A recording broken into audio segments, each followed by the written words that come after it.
So I made up another project. I really want to share it because I think it might be the most user-friendly, no talent required project I think I've ever done. I call it Paint Swatch Art. And what it is, this one I actually made a few years ago. I hung it in my daughter's room, and what I did was I mixed all different kinds of paint colors, and I kind of made paint swatches out of them, and I laid them in a grid, and I framed it in this nice acrylic frame, and it just served as a really colorful graphic piece in my daughter's very colorful room, and we love it. I took it a step further, and what I did was I ended up naming all of the colors, names that were kind of nostalgic to me, that reminded me of that color. So for instance, okay, so circus peanuts. I don't know if you guys remember, circus peanuts were that marshmallowy, like peachy color candy. My aunt always used to bring them over. We loved them. I don't think I've seen them except at the dollar store. And I just, that color always reminds me of circus peanuts. Another example would be Rosemary Beach. That color is the sand of the beach where we vacation. Let's see, grade school halls. I don't know about you, but Catholic grade school had the cinder block, mint green walls, exactly that color. And it just reminds me of my childhood. Okay, so Dad's 55 Chevy. When I was growing up, my dad bought this rundown 1955 Chevy, and then he ended up restoring it, and it was exactly this turquoise color. So whenever I see that turquoise color, I think about my childhood, and God love him, that Dad's 55 Chevy. So anyway, it just turned out to be this really fun project. It was very personal, and it actually, hanging in my daughter's room, it's kind of started some conversations. The other day she asked me, Mom, why is that called Mom's Nails? And I told her, that is the color nail polish that Grandma used to wear, and when I see that color, it reminds me of Grandma. And so then we ended up talking about my mom, and that's cool.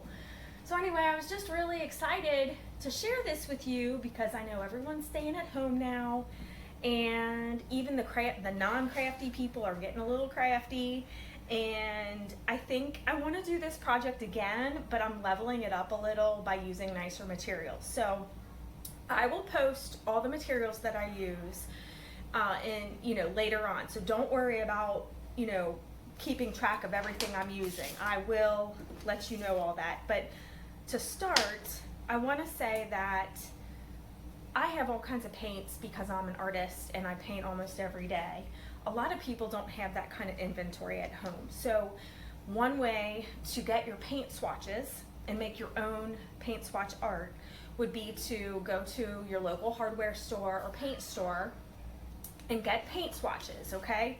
And then you're gonna use this, I don't know where it went, oh here it is. You're gonna use this 1.5 inch is what I used, this hole punch. And what you do is you're gonna punch out of the paint swatch, and what you are left with is this pristine, uniform paint swatch. Very professional looking. That is an alternative to mixing your own paint colors, and it's free. Then I found these little acrylic tags at Hobby Lobby. They're so cute. The reason I like acrylic for this project is because acrylic reads very clean and modern and polished. And when you're doing a homemade project like this, it can read kitschy or crafty or like cutesy, and we don't want that. We want it to be handmade, but we don't want it to look homemade, if that makes any sense. So I really like the use of acrylic for this project for that reason. So what I do is I use art tape.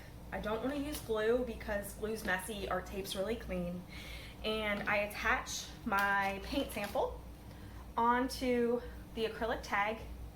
I name it. I can write with a Sharpie. You can write right on the acrylic, or you could type it out and put it on a little white piece of paper. There's a lot of different ways you can do that. But once that's done, I have attached the acrylic tags with the paint chips on them to a Canson artboard. And this is what I have so far. So it's a very clean looking project, and I love it so much so far. I think you can make it in any sizes. I think you could do like 12 colors. I think you could do this one. I don't know how much it is. It's probably like 60 colors. And I think it makes a really great present, because I know a lot of people that I just don't know what to get them. I want to get them something meaningful and personal. They have everything that they want, and it's hard to buy. They're hard to buy for. You could personalize this project to the person you want to buy for. So for instance, my little girl Izzy here, I could make her another one for her room, and you know, maybe this would be labeled Izzy's eye color, right? Or this might be labeled Izzy's boogers. You get the point. Okay, Izzy, that's enough.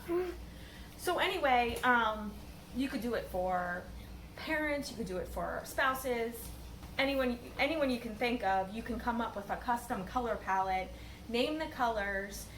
It's nostalgic, it's budget friendly, and it looks great. If you want to use something like this for your home, I would suggest using it in, I think it would look great in a kid's bathroom. I think it would look great in a kid's playroom. I think that it might even look good in the kitchen. I think that whenever you hang meaningful art in your house, it makes your house a home.